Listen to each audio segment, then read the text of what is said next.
Hey, what's up? So there were a few comments on my video on Thursday that brought up some points which I think are worth actually discussing in a video here. The biggest of which being, why would you use an unstable distro like Arch when you could use something stable like Debian and in theory prevent a lot of issues? So that's the first question. And then the second question, or really more of a statement, was that a lot of issues with Arch are really the user's fault. It's really the user breaking the system. So I wanted to talk about both of these and my opinions and takes on them. So first of all, the idea of Arch breaking constantly or being super unstable, and it's like, why would you like subject yourself to the torture of Arch or something like that? I think the first point to make is that it really doesn't break constantly, okay? I've had maybe, I could count on one hand the number of times that I really had something upstream break, and it's like I updated, I was doing everything correctly, I did absolutely nothing wrong, and then suddenly there's a bug in a program and something, seriously breaks, and I need to then downgrade the program in order to fix it, and then wait, and then re-upgrade once the bug is fixed. So that really has happened maybe, once a year for all the years that I've used Arch. Maybe that, if not even less. I can remember one specific time that it was a serious issue where I was using KDE, I was on a laptop, I was using KDE, I was unable to boot into KDE after I'd updated it. I downgraded, the issue was fixed after I downgraded, I then waited like a few weeks and re-upgraded, and then it was fine. And that was obviously, a pretty game-breaking bug, if you want to think about it like that. But seriously, every other bug, I can't even list or remember the sorts of things where it's like, oh, this package had a bug in it, I just downgrade it, alright, I'll upgrade it in a few weeks, everything's good. It's not really that big of a deal, first of all. But you might say, well, still, if I just use Debian, I don't even have to worry about that. I don't even have to think about that potentially being an issue. Which I think is fair. I think that's a valid point of view to have, and it's really just two sides of a coin. Because it's not like Arch has no benefits to it as well. You might have these drawbacks of, packages could potentially break, even if it's once in a blue moon, even if it's super infrequent, it is a possibility. That much is definitely true. Debian is objectively gonna be more stable. But the thing with Arch is you're also going to get way more frequent updates if you rely on, development builds of programs and you care about that, or you want to get way quicker security fixes or bug fixes, etc. It's just a question of what you prefer, and you could even think about it, what do you prefer in terms of how updates work? Do you want rolling release, or do you want a new update every few years that you have to, completely reinstall, etc. It's just a question of what you prefer, and I don't think there's a right answer. I think I've heard the comparison of Linux distros or ice cream flavors or something, and everybody has a favorite, and it's kind of a stupid comparison honestly, but seriously, everybody's gonna have a favorite, everybody's gonna have a choice, everybody's gonna have a preference of one versus another. And I don't think there's an objective correct answer here, and no, I don't think Arch users are subjecting themselves to torture. I don't think anybody actually said that, so don't come at me, but seriously. It's not like Arch is that hard to use or breaks that often or something. But onto the second idea, which is that Arch users are the ones breaking their systems. I actually completely agree with that. For the, maybe 5 times that my system has actually broken from a package update, I have broken it, probably 20 or 30 more times just from me messing with stuff that I either did incorrectly or made a typo or shouldn't have been messing with. It's like if you're on Windows and you go and delete System32 to see what it's gonna do or something, come on. Half of the fun is breaking the system, and I think plenty of people might say, but it's not fun. I use, Linux as a tool. I need it to work. I don't want to break my system.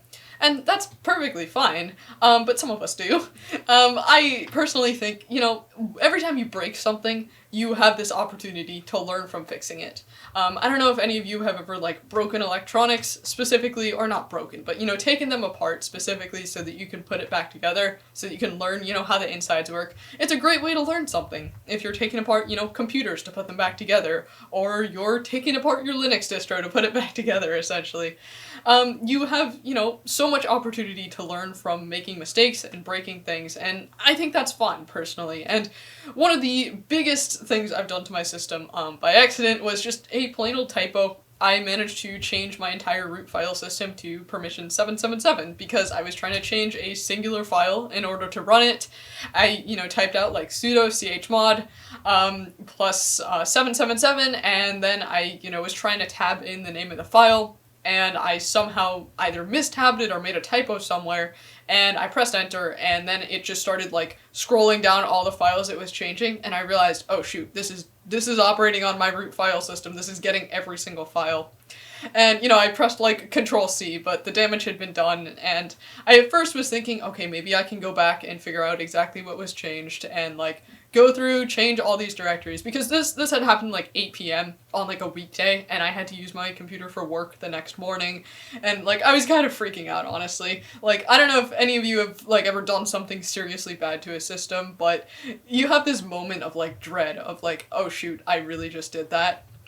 Anyways, so I was looking through forum threads, I was trying to find, like, can I go through and individually change all these directories back to the right permissions, and unfortunately I think it's technically possible to do, but it would have taken forever and it would have been pretty hard, so I ended up just reinstalling. And this is one of those cases where I am so glad that I had a separate root partition, because if I hadn't had a separated root partition, I would have had to go through and like back up my entire home directory onto like a different drive, and then go through and wipe everything and reinstall, and then re-put my home directory back on and relink it, all that sort of stuff. I mean, it's not like it would have been unfixable, but it makes it a lot easier when you have a separated root partition that you can just quickly wipe and reinstall if you're going to be messing with your system. So if you are going to be messing with your system, if you are the type of person to do that, then first of all, back up your files constantly, but second of all, actually keep a separated root directory, since it will save you. But anyways, I certainly learned from that, as much as it kind of sucked at the time, and yeah, the timing was a little bit abysmal.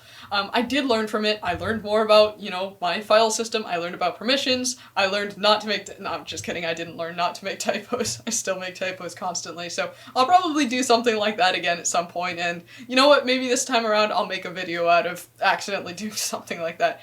But anyways, seriously, if you enjoy breaking things to learn to fix them, then, you know, Arch or anything else that's going to give you that kind of control is a great option. It's just a question of, is that something you enjoy? Is that something you want to be spending your time on? Plenty of people might say, you know, I have better things to do with my time, Linux is not my hobby, I'm just using Linux as a tool, I have other hobbies, whatever, that's fine. There's nothing wrong with that. There's also nothing wrong with making the choice of, well, Arch is objectively more unstable, so even if it doesn't, you know, break absolutely constantly, there is a chance it could break. There is a chance that it could break at an inopportune time, so therefore I'm gonna make the, you know, safer choice and use Debian or Ubuntu or whatever, right? I don't think there's anything wrong with that. I don't think there's a correct answer or, you know, a correct team to be on. It's just a question of what you as the user prefer, right? And I think that's the case when it comes to anything Linux. It's always user preference. It's always going to be, you know, what window manager or desktop environment, it's user preference. What distribution, user preference. What OS, user preference, okay? I think that's the bottom line. I don't know, if you guys have other things to say on this topic, let me know. I think this is kind of an interesting topic to discuss, but yeah, I think it always is user preference. Anyways, yeah, I figured I'd make a video about this. Hopefully I'm not doing too much like stating the obvious here, but anyways, I don't know. Have a good Sunday. I'll see you next time. Peace.